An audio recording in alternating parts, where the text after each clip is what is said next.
برادران ملت اسلامی، السلام علیکم ورحمۃ اللہ وبرکاتہ۔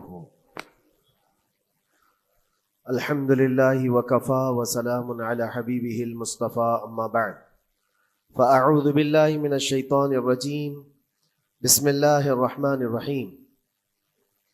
ان عدۃ الشہور عند اللہ 12 شہرا فی کتاب اللہ یوم خلق السماوات والارض منها 4 حرم الى آخر هذه الآیہ۔ صدق اللہ مولانا العظیم۔ بارگاہ رسالت معاب صلی اللہ علیہ وسلم میں درود پاک کا ہدیہ پیش کریں۔ اللہم صل علی سیدنا و مولانا محمد معدن الجود والکرم وآلہ واصحابہ الکرام وابنہ الکریم وبارک وسلم صلاة دائمة سرمدا ابدا۔ اللہ عز و جل اپنے کلام مقدس میں فرماتا ہے، بے شک اللہ کے نزدیک گنے ہوئے شمار کیے ہوئے جو مہینے ہیں وہ 12 ہیں، اور ان 12 مہینوں میں سے 4 حرمت والے مہینے ہیں، عزت والے مہینے ہیں، عظمت والے مہینے ہیں۔ وہ 4 مہینے کون سے ہیں؟ مسلسل ترتیب کے ساتھ ذی القعدہ، ذی الحجہ اور محرم، اور 4تھا مہینہ رجب المرجب جس میں ہم اور آپ زندگی گزار رہے ہیں۔ اس کو رجب الاسم اور رجب العصب بھی کہا گیا ہے۔ یہ جو 4 مہینے ہیں اس میں جنگ و جدال، قتل و قتال سب حرام ہو جاتی ہیں۔ اس دور میں جو جنگیں ہوتی تھی، کفار و مشرکین بھی اپنی تلواریں روک لیا کرتے تھے۔ یہ 4 حرمت والے مہینوں کی سارے لوگ عزت کرتے۔ ان 4 مہینوں میں امن و امان قائم ہو جاتا۔ جیسے 2 قبیلوں میں جھگڑے ہیں، فساد ہے، اور ایک دوسرے سے جنگ پر ہمیشہ آمادہ رہتے ہوں، لیکن ان 4 مہینوں کے اندر امن قائم ہو جاتا تھا، راستے کھل جاتے تھے۔ اور اللہ تبارک و تعالیٰ نے قرآن پاک میں ان 4 مہینوں کی فضیلت بھی بیان فرمائی۔ اس میں رجب کے لیے ایسی فضیلت ہے، اللہ کے نبی صلی اللہ علیہ وسلم ارشاد فرماتے ہیں، یہ رجب کے مہینے کی فضیلت ایسی ہے جیسے قرآن کی فضیلت دوسری کتابوں پر ہے۔ دوسری کتابوں میں جس طرح سے افضل قرآن ہے، اس طرح سے رجب المرجب تمام مہینوں میں افضل ہے۔ اور نبی کریم صلی اللہ تعالی علیہ وسلم اس میں عبادت کرنے کے لیے ترغیب دیا کرتے تھے۔ اس کو ترجیب بھی کہا جاتا ہے، اور خاص طور پر رجب کے متعلق بزرگان دین نے فرمایا یہ فصل بونے کا مہینہ ہے۔ کھیتی باڑی والے سمجھ سکتے ہیں کہ اس میں بھی 3 موسم آتے ہیں۔ پہلے بیج کی بوائی کا وقت آتا ہے، پھر اس کی سچائی کا وقت آتا ہے، پھر کٹائی کا وقت آتا ہے۔ تو رجب کا مہینہ یہ فصل بونے کا مہینہ ہے نیکیوں کے، اور شعبان کا مہینہ اسے پانی دینے کا ہے، اور رمضان کا مہینہ فصل کاٹنے کا مہینہ ہے۔ اور رجب کا مہینہ آتے ہی اللہ کے نبی صلی اللہ تعالی علیہ وسلم یہ دعا فرمایا کرتے تھے، اللہم بارک لنا فی رجب و شعبان وبلغنا رمضان۔ سب کو یہ دعا بھی کرنی چاہیے۔ حضور اکرم صلی اللہ تعالی علیہ وسلم یوں عرض کرتے کہ اے اللہ، رجب اور شعبان میں تو ہمیں برکت عطا کر اور ہماری زندگی کو رمضان تک پہنچا دے۔ اب رجب آپ نے دیکھ لیا ہے تو اب کثرت سے یہ دعا کرو کہ مولا اس زندگی کا رمضان ہم سے جانے نہ پائے، رمضان تک ہماری سانسوں کو پہنچا دے۔ یہ دعا کثرت سے ہر نماز کے بعد بھی ہونی چاہیے۔ رجب آتے ہی میرے عزیزوں یہ عبادتوں کا موسم شروع ہو چکا ہے، اور سب جانتے ہیں رجب کے بعد پھر ہمارے ہاں مسلسل ایسی شب بیداریاں اور عبادت کے موسم نظر آنے لگتے ہیں۔ پھر شعبان بھی، اس میں رجب میں بڑی رات آتی ہے، شب معراج، اور اس کے بعد شعبان میں شب برات، پھر اسی طرح رمضان کا موسم بن جاتا ہے۔ تو اب یہ موسم بنانے کا وقت آ چکا ہے۔ تو سب سے پہلی چیز یہ ہے کہ میرے عزیزوں، فصل کے بونے کے لیے کن چیزوں کی ضرورت ہوتی ہے، اس چیز کا خیال رکھیے۔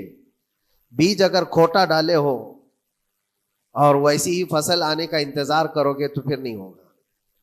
بیج کو کھرا اور خالص ہونا چاہیے۔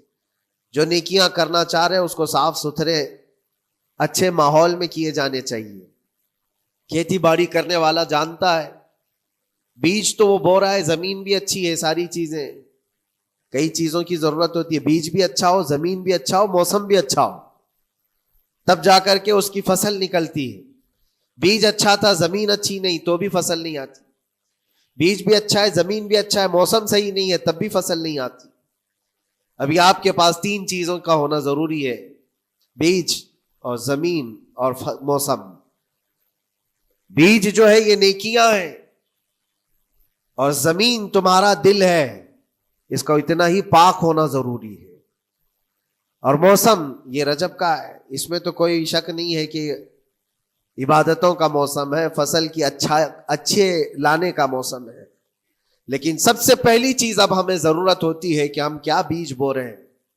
شیخ سعدی رحمت اللہ تعالی علیہ فرمایا کرتے کہ زمین میں ادرک بو کر کے گنا آنے کی امید تو نہیں کر سکتے, جو بویا ہے وہی اسی کی فصل آئے گی. لوگ عمل خیر کریں تو اس کا نتیجہ بھی خیر آئے گا, اور برائیاں کریں اور پھر رمضان میں یہ انتظار کریں کہ میں نے جو بویا ہے اس کی فصل آئے, تو ایسا نہیں ہوتا. بہت سارے لوگوں کا وہ شک بھی میں دور کرنا چاہتا ہوں کہ رمضان المبارکہ میں فضیلتوں کو آپ سنتے آئے ہیں, رمضان ایسا مہینہ ویسا مہینہ, اتنی برکتوں والا اتنی رحمتوں والا, لیکن بہت سارے لوگوں کے حالات چونکہ تو ہی رہتے رمضان میں ویسی ہی ہیں, وہ لوگ کچھ بھی نہیں بدلے. تو اس میں رمضان کا قصور ہے کہ اس مہمان کا قصور ہے, اس انسان کا قصور ہے؟ وجہ یہ ہے کہ رمضان المبارکہ یقیناً اتنی برکتوں اور رحمتوں اور سعادتوں لے کر کے تو آتا ہے, لیکن تمہیں 2 مہینے پہلے سے کہا گیا تھا کہ فصل کے لیے تیاری کرو, تم نے بیج نہ بوئے, اپنی زمین کو صحیح کیا ہی نہیں. پھر رمضان میں جو بارش ہو رہی ہے اس کا فائدہ کیا ہے؟ روڈ پر 10 سال بھی بارش برسے وہاں پر کوئی فصل نہیں آئے گی, کیونکہ وہ زمین سخت ہے اور بیج بونے کے قابل بھی نہیں ہے. رمضان المبارکہ میں رحمتوں کی جھماجھم بارش تو ہوتی ہے, لیکن دل اگر سخت ہے گناہوں سے تو اس بارش کا کیا اثر ہوگا اس پر. اسی لیے دلوں کی نرمی یہاں سے شروع کریں, رجب المرجب سے. اس کی راتوں میں اللہ رب العزت کو پکارے, مناجات کرے, عبادتوں کے لیے کچھ دن تو خاص کر لیں. بہت دنیا میں ہم نے اپنے آپ کو ملوث کر رکھا ہے, کچھ راتیں اللہ رب العزت کی عبادت میں تو لگائے. اللہ کے نبی صلی اللہ تعالیٰ علیہ وسلم کی ایک حدیث ہے جامع الاصول سے نقل کی ہوئی, رجب المرجب کے پہلے جمعے جو ہم لوگ ابھی گزر چکے, ابھی یعنی وہ رات تو گزر چکی, کل کی جو گزری ہوئی رات ہے رجب کی, یہ پہلی جمعہ کی شب تھی. اس کے متعلق روایت ہے کہ 12 رکعتیں جو مغرب کے بعد سے لے کر عشاء کے درمیان پڑھتا ہے, اللہ کریم اس کے تمام گناہوں کو معاف کرتا ہے, اور اس سال اس کو پورے طور پر ناگہانی آفات سے محفوظ رکھتا ہے, اور شیطان کے اس پر قابو پانے سے بھی اس کو اللہ محفوظ رکھتا ہے. تو یہ تھی تیاریاں, یہ ساری چیزیں ابھی سے تیاریاں ہونی چاہیے. رجب کے 3 دن آتے ہیں جس کے متعلق فرمایا گیا ہے ایام بیز میں بھی 13, 14, 15 یا 14, 15, 16 یہ جو تاریخیں آتی ہیں اس میں روزے رکھو. اس کی بھی بڑی فضیلت ہے کہ تم تیاریاں ابھی سے شروع کر دو کہ رمضان المبارکہ میں اچھی فصل دیکھ سکے, ہمارے جسم کے اندر بدلاؤ آ سکے, ہمارے دل کے اندر انقلاب آ سکے.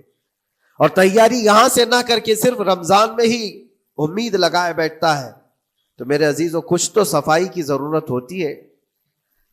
آپ نے اگر زمین خریدی کھیتی باڑی کی غرض سے اور گئے, وہاں جاتے ہی آپ نے سوچا کہ اس میں فصل آ جانی چاہیے, تو کسانوں سے پوچھو تو وہ بتائیں گے آپ کو نہیں, زمین کو پہلے صاف کرنا پڑتا ہے, کچرے ہوں گے اس کے اندر بہت سارے, ہل چلاؤ یا کسی بھی طرح سے اس کو صاف کرو. صاف کرنے کے بعد پھر یہ بھی کسان کہتا ہے کہ زمین کو تھوڑا ڈھیلا کر دو, بڑے بڑے ڈھیلے ہوں تو اس کو توڑ دو اور مٹی نرم ہو جائے. اور اس کے بعد پھر کسان کہتا ہے تھوڑا پانی بھی چھڑکاؤ کرو, گیلی ہو جائے, تب جا کر کے تم اس پر بیج بو. میرے عزیزو یہ رجب بیج بونے کا موسم ہے, تو پہلے زمین کو ڈھیلا تو کر دو, زمین کے اندر جو کچرے ہیں اس کو نکال تو دو, دل کے اندر جو وسوسے بھرے ہوئے ہیں, گناہوں کے خیالات بھرے ہوئے ہیں, اس کو پاک تو کرو. اس کو پاک کرنے کے لیے اللہ کریم کی بارگاہ میں آ کر گڑ گڑاؤ. تمہارا ایک آنسو تمہارے تمام گناہوں کو اور اللہ کی غضب کو ٹھنڈا کر دیتا ہے. ہاں, ایک آنسو کا قطرہ تمہارے لیے اللہ کریم ہے, موتی سمجھ کے شان کریمی نے چن لیے قطرے جو گرے تھے عرق انفعال کے۔ امام غزالی رحمۃ اللہ تعالی علیہ نے لکھا ہے کہ آج اللہ تبارک و تعالیٰ کی رحمت کو اپنی طرف مائل کرنے کے لیے اگر تم کچھ کر سکتے ہو تو بس یہ ہے کہ دنیا رونے اور گڑ گڑانے سے نہیں مانتی، لیکن مولا کریم بندے کے ایک مرتبہ سجدہ کر کے اسے پکارنے سے فوراً قبول کرتا۔ موسیٰ علیہ الصلاۃ والتسلیم اللہ تعالیٰ سے پوچھتے ہیں، مولا جب تیرے بندے تجھے پکارتے ہیں تو اس میں نیک لوگ بھی ہوتے ہیں اور گنہگار بھی ہوتے ہیں، تو کیا تو سب کی پکار کا جواب دیتا ہے؟ توجہ، اللہ رب العزت فرماتا ہے، اے موسیٰ میرے پکارنے والے بندوں میں نیکوکار بھی ہیں گنہگار بھی ہیں۔ ہاں نیک بندہ جب مجھے پکارتا ہے یا ربی تو میں جواب میں کہتا ہوں لبیک یا عبدی، اے میرے بندے میں حاضر ہوں، بتا تیری کیا حاجت ہے۔ پھر موسیٰ علیہ السلام پوچھتے ہیں کہ مولا یہ تو نیک بندہ جب پکارتا ہے تو کہتا ہے لبیک یا عبدی، اور جب گنہگار پکارتا ہے تب کیا کہتا ہے؟ رب تعالیٰ فرماتا ہے جب میرا گنہگار بندہ مجھے پکارتا ہے یا ربی تو میں اس کے جواب میں 70 بار لبیک یا عبدی کہتا ہوں۔ ایک بار پکارے 70 بار جواب، ایسا کیوں ہے؟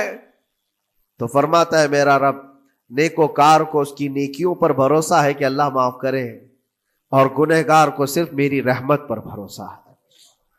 اس کے پاس ہے کچھ نہیں، اس کے آس پاس وہ نظر ڈالتا ہے میں نے کوئی ایسی نیکی رکھی نہیں ہے، صرف اللہ رب العزت کی رحمت ہے جو مجھے معاف کر سکتی ہے۔ وہ مجھ پر یقین کر کے پکارتا ہے، اس لیے اس کے سوال کا میں بار بار جواب دیتا ہوں۔ عزیزان گرامی وقار، اقبال نے سچ ہی کہا تھا، ہم تو مائل بکرم ہے کوئی سائل ہی نہیں۔ یہ رب تبارک و تعالیٰ کی طرف سے ہے کہ اللہ تبارک و تعالیٰ کرم پر کرم کرنے کے لیے موقع عنایت کرتا ہے، یا بندے کو آنے کا موقع ہی نہیں ہے، بندہ آنا نہیں چاہتا ہے۔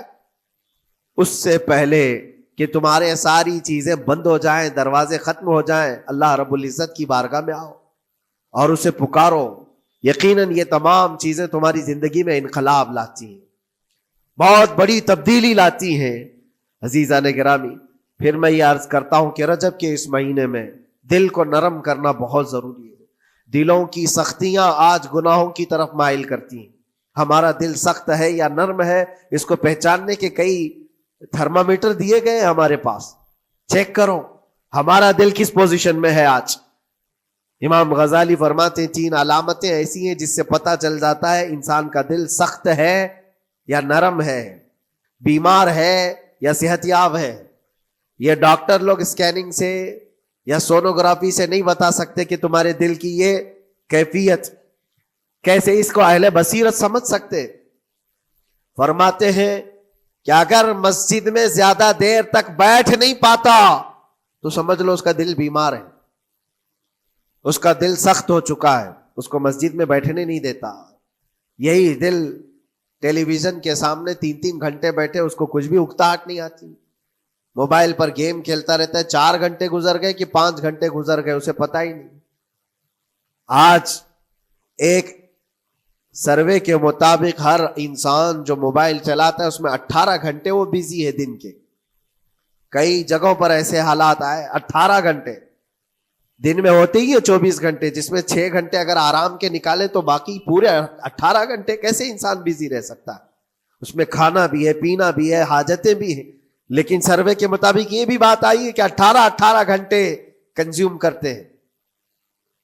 میرے عزیزوں، اس میں کوئی اکتاہٹ اور اس میں کوئی ملال نہیں آتا، بیزارگی نہیں آتی، اور اللہ کے گھر میں یا فرض سے نماز سے ابھی سلام پھیرا کیا کہ بھاگنے کی تمنا ہوتی ہے۔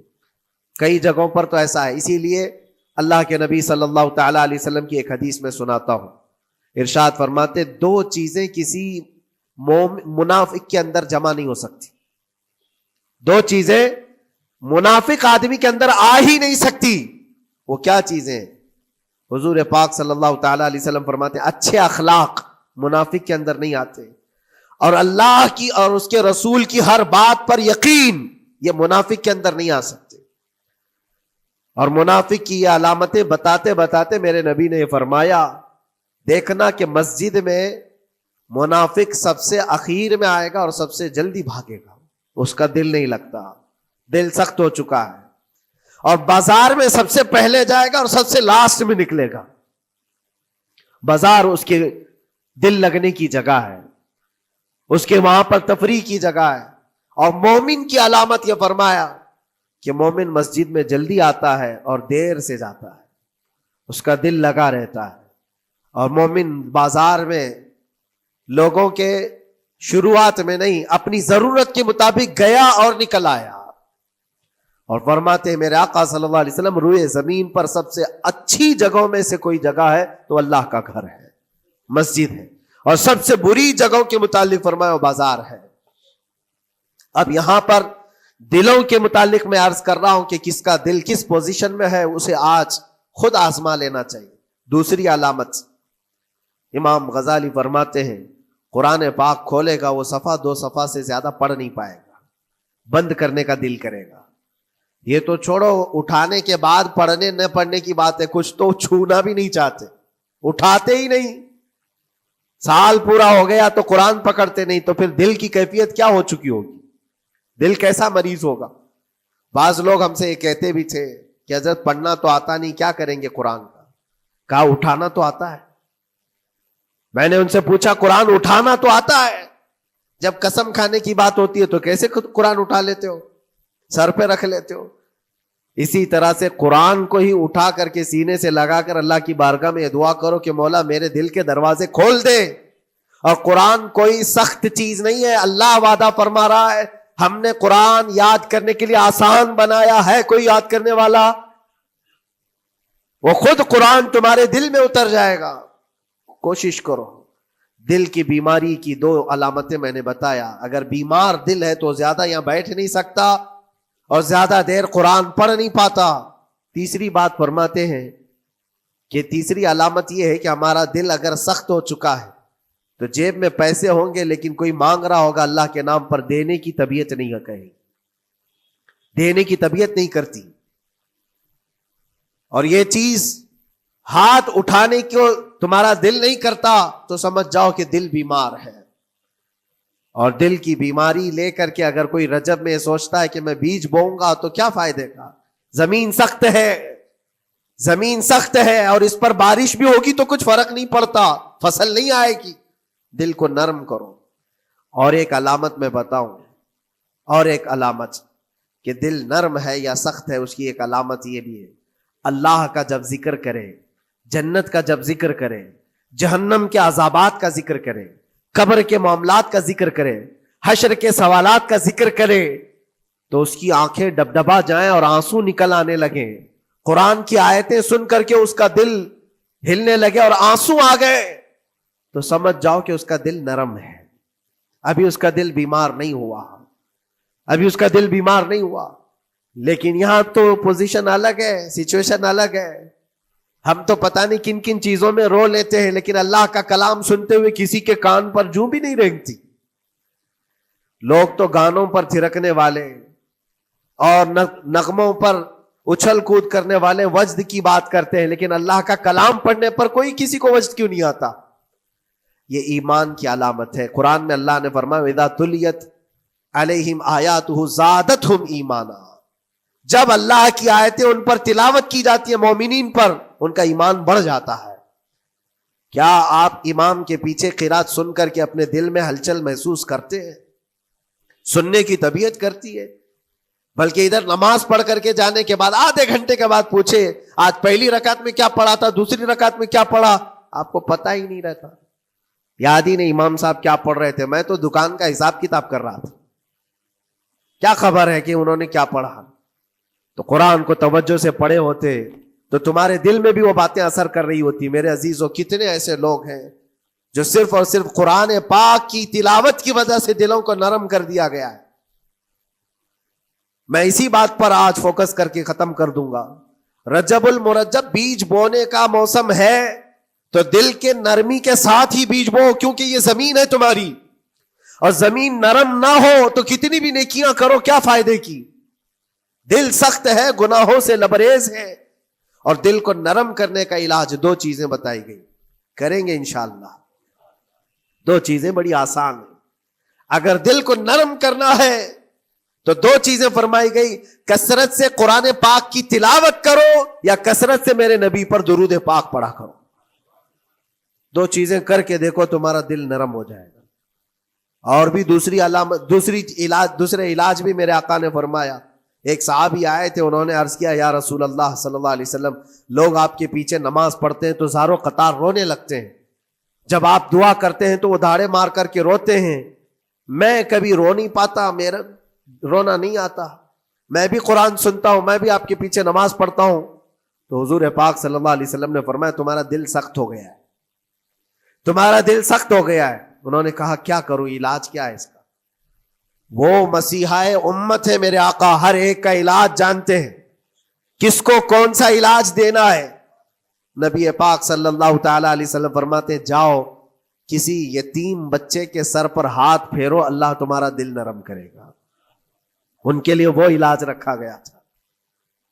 جس کو جیسا علاج بتایا میرے آقا صلی اللہ علیہ وسلم نے، کسی یتیم کے سر پر ہاتھ پھیرو، دل نرم ہوگا. لیکن دل کے نرم ہونے کے علاج اللہ کے نبی صلی اللہ علیہ وسلم کے شفا خانے میں ہے.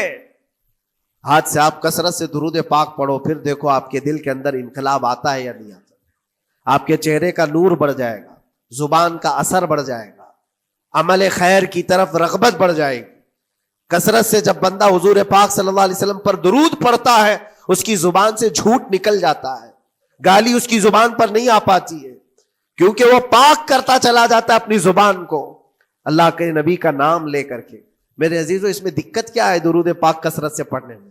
آپ جہاں چل رہے ہو، پھر رہے ہو، اٹھ رہے ہو، بیٹھ رہے ہو، انتظار میں ہو، سونے کے لیے جا رہے ہو، زبان ہی تو ہلانا ہے میرے نبی پاک صلی اللہ علیہ وسلم کی بارگاہ میں درود پڑھ کر کے. اور ضروری نہیں ہے کہ بہت لمبے لمبے درود پاک آپ کو یاد کرنے ہو، صلی اللہ علیہ وسلم بھی پڑھ لیا تو یہ درود پاک ہے، یہ درود پاک ہے. یا تو پھر الصلاۃ والسلام علیک یا رسول اللہ کہتا ہے تو یہ بھی درود پاک ہے، درود پاک ہے یہ. اور دل کو جب نرم ہو جائے گا تو انشاءاللہ العزیز آپ اس کے اثر بھی دیکھیں گے، اس کے اثر بھی دیکھیں. کیسے کیسے لوگوں کی بات میں کروں میرے عزیز ہو. آپ کو پتا ہے تاریخ کے اوراق الٹ کر کے دیکھو.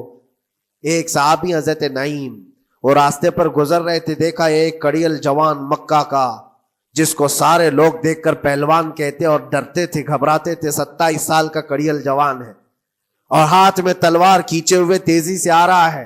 یہ پہلوان کوئی اور نہیں عمر ابن خطاب ہے.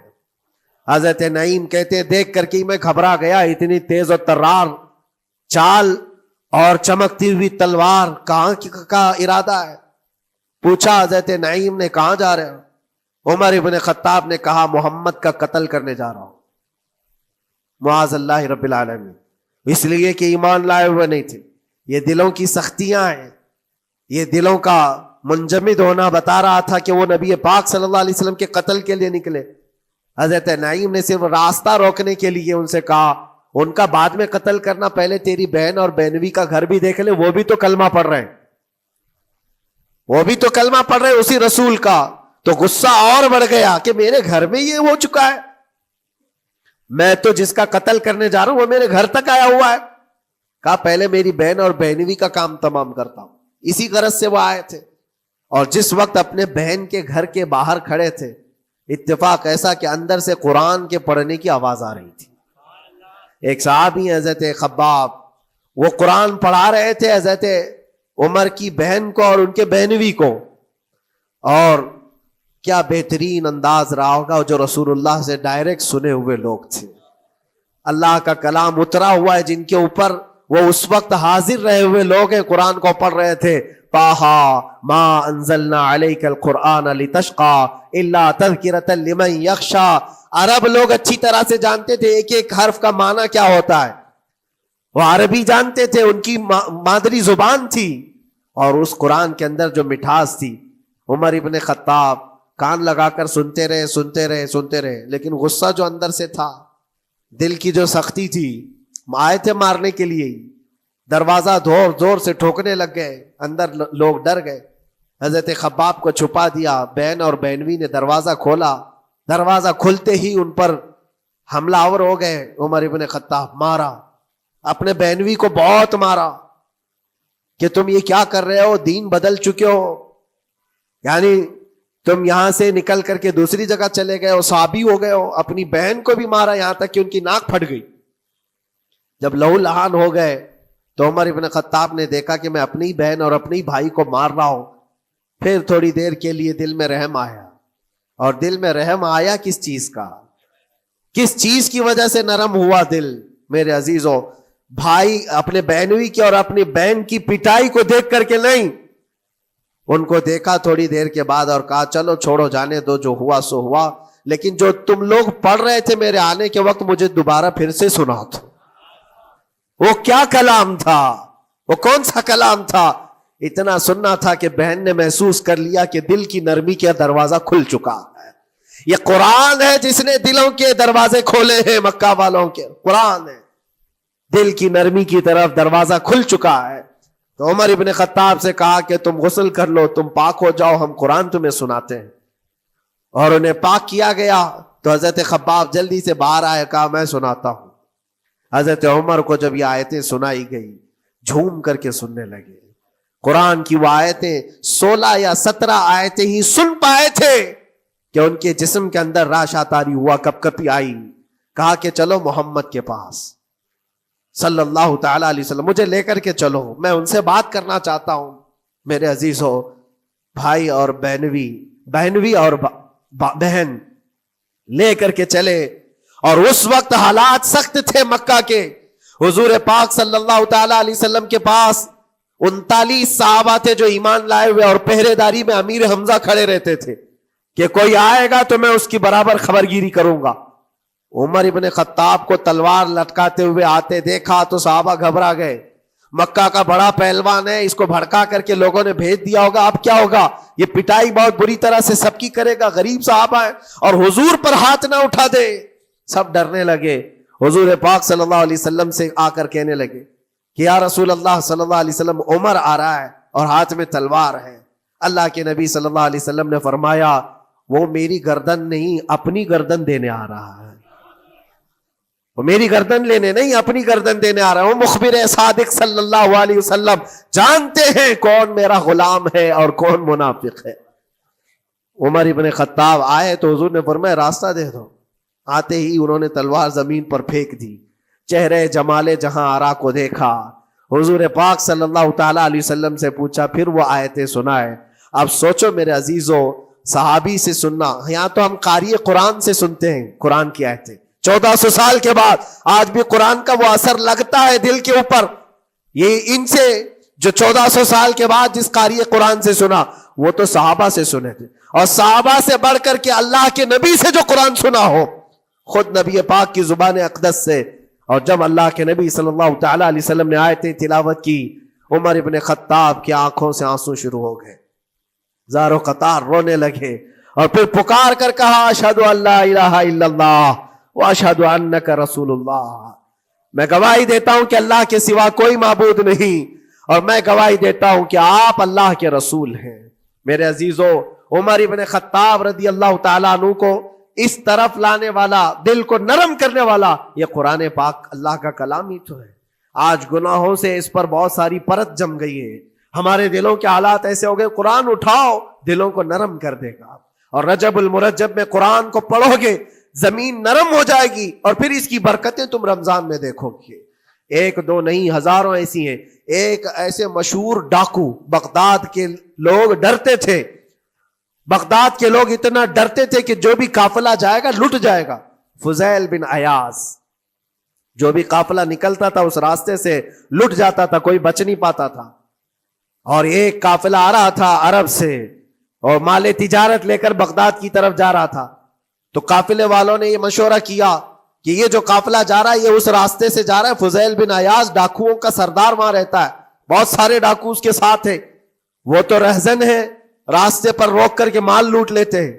تو قافلے میں ایک قاری قرآن تھے. انہوں نے کہا ٹھیک ہے، اب راستے پر آ ہی چکے ہیں تو کیا کر سکتے ہیں، چلو بیٹھ کر کے نکلتے ہیں. میں قرآن کی تلاوت کرتا رہوں گا اونٹ پر بیٹھ کر کے، اللہ کریم اس برکت سے ہمارا راستہ آسان کر دے گا. قاری قرآن نے قرآن کی تلاوت شروع کر دی. اور جب وہ راستہ آیا جو فضیل بن عیاض کا تھا، فضیل بن عیاض ایسی ڈاکہ زنی اور ایسی رہزنی میں مشہور آدمی، جن کے آس پاس، جن کے ہاتھ کے نیچے 1000 سے زیادہ ڈاکو کام کرتے ہوں. بغداد پورا ڈرتا تھا، پورے راستے وہاں پر کوئی بھی سلامت نہیں جا پاتا تھا. اس راستے پر ایک قاری قرآن جب آیا، میرے عزیزو تلاوت کیا کر رہا تھا؟ سورۃ الحدید کی آیت تھی، الم یأن للذین آمنوا ان تخشع قلوبهم لذکر اللہ. وہ قرآن کی آیت ہے. اللہ کے کریم فرماتا ہے کیا ایمان والوں کے پاس ابھی وہ وقت نہیں آیا کہ اللہ کا ذکر سنتے ہی یا اللہ کا ذکر ہوتے ہی ان کا دل کانپنے لگ جائے، ان کا دل ہلنے لگ جائے. فضیل بن عیاض کے کانوں میں یہ آیت پڑھ رہی تھی. قاری قرآن بار بار اس آیت کو پڑھ رہا تھا. کیا وہ وقت ابھی ایمان والوں کے پاس نہیں آیا کہ وہ اللہ کے ذکر سے دہل جائیں؟ اتنا اثر کر گئی آیت، اتنا اثر کر گئی. فضیل بن عیاض نے ہتھیار پورے پھینک دیے اور چیخ چیخ کر کے کہنے لگا آن لنا ربنا، آن لنا ربنا، اے میرے رب وہ وقت آ چکا ہے، اے میرے رب وہ وقت آ چکا ہے. سارے ڈاکوؤں سے کہا سجدہ ریز ہو جاؤ، اس لیے کہ اللہ کا کلام ہمیں بلا رہا ہے. برسوں سے ڈاکہ زنی کرنے والے، برسوں سے راستے لوٹنے والے، قرآن کی ایک آیت نے دل بدل دیا. دل کے ایسا انقلاب آیا، سب کچھ چھوڑ دیا اور اس کے بعد نکلے. اللہ اکبر. جانتے ہو فضیل بن عیاض کون ہے؟ فضیل بن عیاض وہ ہے جن کا نام لیتی سرکار غوث پاک بھی ادب کیا کرتے تھے. فضیل بن عیاض اللہ تبارک و تعالیٰ نے ولایت کا وہ مقام عطا کر دیا. بڑے بڑے اولیاء کرام ان کے پاس آنے لگے. اپنے زمانہ جوانی کا زمانہ ڈاکہ زنی میں گزرا تھا، لیکن جب پھر وقت آیا توبہ کا اور دل کے بدلنے کا تو اللہ نے وہ مقام دیا. تاریخ میں آج بھی موجود ہے کئی سلسلے ایسے، سلسلے چشتیہ میں، اور کئی سلسلے ایسے ہیں جو فضیل بن عیاض سے ہو کر حضور پاک تک پہنچتے. فضیل بن عیاض ان کا نام ہے. اسی لیے میں کہتا ہوں میرے عزیزو، قرآن پاک یہ دلوں کو نرم کرنے کا سب سے بڑا علاج ہے. زمین کو نرم کر دو اور اس کے بعد پھر بیج بو. دیکھو اسی لیے اقبال نے کہا تھا ذرا نم ہو تو بڑی زرخیز ہے یہ مٹی ساقی. یعنی یہ زمین تھوڑی سی نرم ہو جائے تو اس میں تو سونا چاندی یہ اگل سکتی ہے. تمہارے پاس ایمان کی دولت ہے، اللہ کریم کی ذات پر یقین ہے، حضور پاک صلی اللہ تعالی علیہ وسلم کی محبت ہے، سب چیزیں تمہارے پاس ہے. تھوڑا دل کو نرم کرنے کی ضرورت ہے. گناہوں سے باز آ جاؤ، اللہ کریم کی بارگاہ میں گڑ گڑاؤ اور قرآن پاک اٹھا لو ایک مرتبہ. اور پڑھ نہیں پاتے تو انگلیاں تو پھیرو. قرآن پر دیکھنا بھی تو عبادت ہے، اس پر نظر جمانا بھی عبادت ہے. اللہ کا کلام سمجھ کر کے تم نے اٹھایا ہے تو جانتے ہو قرآن عظیم کل قیامت کے دن جس کی شفاعت کے لیے کھڑا ہو گیا، میرے آقا فرماتے پھر اس کو جہنم میں کوئی چیز نہیں لے جا سکے گی. جس کو قرآن اور رمضان سفارش کر دے پھر اس کو جہنم میں دوسری کوئی چیز نہیں لے جائے گی. اور جس کے خلاف کھڑے ہو گئے پھر اس کو جنت میں کوئی چیز نہیں لے جائے گی. اس لیے میرے عزیزو اپنے دلوں کی نرمی کا یہ وقت ہے رجب المرجب، اور سب سے بہترین موقع ہے، عبادتوں کا موسم ہے. اور ساتھ ساتھ میں یہ بھی کہوں گا کہ اب ہم رجب المرجب کے ابتدائی دنوں میں ہیں، اور سنیوں کے لیے ایک بہت بڑی بات ہے کہ سرکار غریب نواز کی چھٹی بھی اسی میں موجود ہے، جو دلوں کو نرم کرنے کے لیے ہی تو آئے تھے. ہندوستان جو تشریف لائے تھے کس کام کے لیے آئے تھے؟ انہوں نے اپنے ذکر کی مجلسوں سے، اپنے واعظ و نصیحت سے ہزاروں کے دلوں کو نرم کیا ہے. آج بھی سرکار غریب نواز کے نام پر لوگوں کا دل نرم ہو جاتا ہے. اچھوں کو دیکھا ہے دل نرم ہو جاتا ہے. کیوں؟ وہ ایسے بزرگ تھے جنہوں نے اپنے تصوف کی تعلیمات سے کڑک اور سخت دلوں کو نرم کیا ہے. اللہ کریم نے ان کو ہمارے پاس جو بھیجا وہ عطائے رسول بن کر کے آئے. آج سرکار غریب نواز رضی اللہ تعالیٰ عنہ کے وسیلے سے میں اللہ کی بارگاہ میں دعا کروں گا، مولا اس رجب المرجب کی برکت سے اور غریب نواز کی وسیلے سے ہم سب کے دلوں کو نرم فرما دے. ہم سب کو یہ فصل، یہ موسم رجب المرجب کا بیج بونے کا، بہترین نیکیاں کرنے کی توفیق عطا فرما. ہمارے قدموں کو خیرات کی طرف بڑھا دے. ہم سب کو شر و فساد سے محفوظ فرما. حرام کاریوں سے ہمارے ہر عضو کی حفاظت فرما. رب العالمین اکرم الاکرمین قیامت کے دن تیرے نبی پاک صلی اللہ علیہ وسلم کے جھنڈے تلے ہم سب کا حشر فرما. وآخر دعوانا ان الحمد للہ رب العالمین. السلام.